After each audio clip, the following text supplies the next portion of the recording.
Hello everyone. So RRB PO mains का result आया था कल शाम को एंड मेरे पास बहुत सारे कमेंट्स थे, इवन मेल्स थे कि after following your strategy we have successfully cleared RRB PO mains exam. But then actually पहले मैं ये सोच रही थी कि एक बार आईबीपीएस पीओ प्रीलिम्स हो जाए उसके बाद मैं ये रिज़ल्ट चेक करूँगी, बट फिर ना बार बार वो माइंड में आ रहा था, तो मैंने सोचा कि चलो कर ही लेती हूँ। क्या पता कुछ अच्छी न्यूज़ मिल जाए तो मैं और ज़्यादा मोटिवेट होके पढ़ाई कर लूँगी।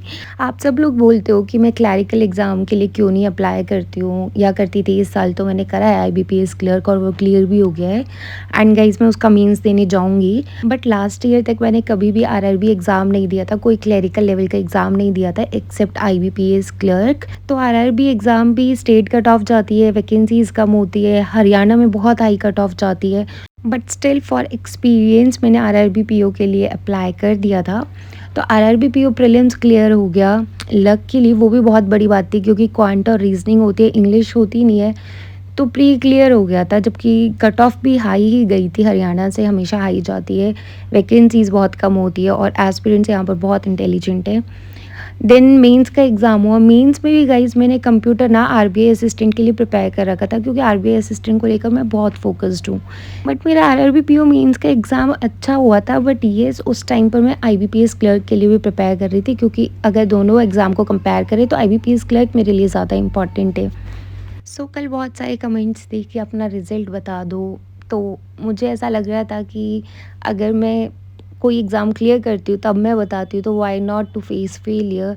सो I thought of making one video. Guys I have not cleared RRB PO mains exam. बहुत सारे रीजंस है इसके पीछे, वैकेंसीज़ बहुत कम है, कट ऑफ आई गई होगी, या फिर ये भी कह सकते हैं कि उस टाइम पर मैं क्वांट के कॉन्सेप्ट्स क्लियर कर रही थी क्योंकि अपकमिंग एग्ज़ाम्स के लिए मैं ज़्यादा प्रिपेयर कर रही थी, आरआरबी पीओ को लेकर इतना फोकस्ड नहीं थी। ये मैंने जस्ट फॉर एक्सपीरियंस दे दिया था एंड आईबीपीएस पीओ क्लियर हो गया, एसबीआई पीओ क्लियर हो गया। सीरियसली आरआरबी पीओ क्लियर करना बहुत डिफ़िकल्ट है। आईबीपीएस पीओ ना मुझे ऐसा फ़ील होता है कि ये सबसे ईज़ी एग्ज़ाम है, रीज़न बीइंग वहाँ पर डिस्क्रिप्टिव होता है और वहाँ पर ईज़िली आप लोग कट ऑफ क्लियर कर सकते हो। बट आरआरबी पीओ में डिस्क्रिप्टिव नहीं होता है, तो थोड़ा-सा ना वो डिफ़िकल्ट हो जाता है। एसबीआई पीओ में तो आपके पास सेक्शनल कट ऑफ भी नहीं होती है, तो वो दोनों एग्ज़ाम्स मुझे आरआरबी के कंपैरिज़न में ईज़ी लगते हैं। पता नहीं मैंने ये एग्ज़ाम क्यों दे दिया खुद को डीमोटिवेट करने के लिए। अब तो मुझे सिर्फ ना स्कोर कार्ड का वेट है, सो दैट मैं देखूँ कि मैं कहाँ स्टैंड करती हूँ, मेरी कितनी प्रिपरेशन है, कहाँ मुझे काम करने की ज़रूरत है।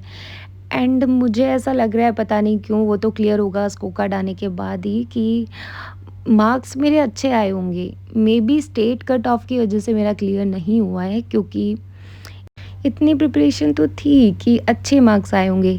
अभी ना ऐसा हो गया मेरे साथ कि प्री क्लियर हो जाता है, बहुत अच्छे मार्जिन से क्लियर हो जाता है, बट मेंस में पता नहीं, स्कोर कार्ड आने के बाद पता चलेगा कि एग्जैक्टली मैं लैग कहाँ कर रही हूँ, या हो सकता है कि स्टेट कट ऑफ ही रीज़न हो, मार्क्स मेरे अच्छे ही हों, ये स्कोर कार्ड आने के बाद पता चलेगा।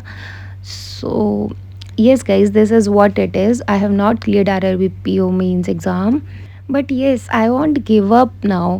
इतनी प्रिपरेशन करने के बाद तो गिव अप करने का कोई पॉइंट ही नहीं बनता। पिछली बार I B P S P O final cut off थोड़े से मार्जिन से रहेगी, पॉइंट से कुछ, और इस बार R R B P O mains से क्लियर नहीं हुआ। तो R R B P O mains clear ना होना, उसके पीछे बहुत सारे रीजंस होते हैं। कोई बात नहीं, मैं डिमोटिवेट नहीं होंगी, I will give my best. ये साल मुझे बहुत अच्छे से एग्ज़ाम्स देने हैं, अभी अपकमिंग एग्ज़ाम्स जो भी आ रहे हैं, banking, S B I P O, I B P S P O, R B I assistant. So ये एग्ज़ाम्स बहुत अच्छे से देने हैं। I B P S clerk means भी मैं देने जा रही हूँ क्योंकि मुझे लग रहा था कि आर आर बी क्लियर हो जाएगा तो एक तो है बैकअप के लिए, तो ज़रूरत नहीं है, आर बी आई पे फोकस कर लूँगी। बट अब अगर ये नहीं हुआ है तो मैं I B P S clerk definitely देने जाऊँगी। And yes guys, congratulations to everyone who have cleared this exam. और जिनका क्लियर नहीं हुआ है तो टेंशन नहीं लेनी, आरआरबी वैसे भी बहुत डिफिकल्ट है क्लियर करना। बट येस गाइज, जिनका क्लियर हो गया है, आपको नहीं पता है कि कट ऑफ और आपके मार्क्स में कितना डिफरेंस हुआ, कितना मार्जिन है।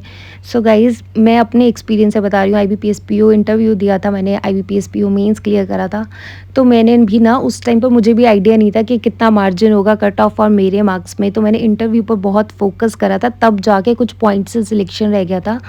तो मैंने इंटरव्यू की प्रिपरेशन के लिए ना गाइडली का एक इंटरव्यू पैकेज होता है, मिस्टर वेंकटेश्वरलू सर वहाँ पर आपको गाइड करते हैं। गाइज गाइस ट्रस्ट मी, वो आपका वन ऑन वन इंटरव्यू लेंगे, ऑनलाइन ऑफलाइन मोड दोनों होते हैं शायद अवेलेबल, अगर आप उनके नियर बाय हो तो जा सकते हो, बट अगर नहीं हो तो ऑनलाइन हो जाएगा। एंड वो आपको बहुत अच्छे से गाइड करते हैं।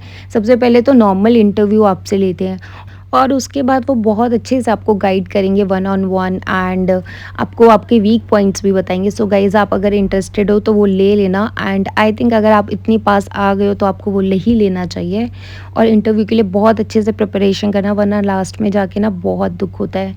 सो उसका लिंक भी मैं डिस्क्रिप्शन बॉक्स में ड्रॉप कर दूँगी, अगर आपको ज्वाइन करना हो वो बैच तो आप कर सकते हो।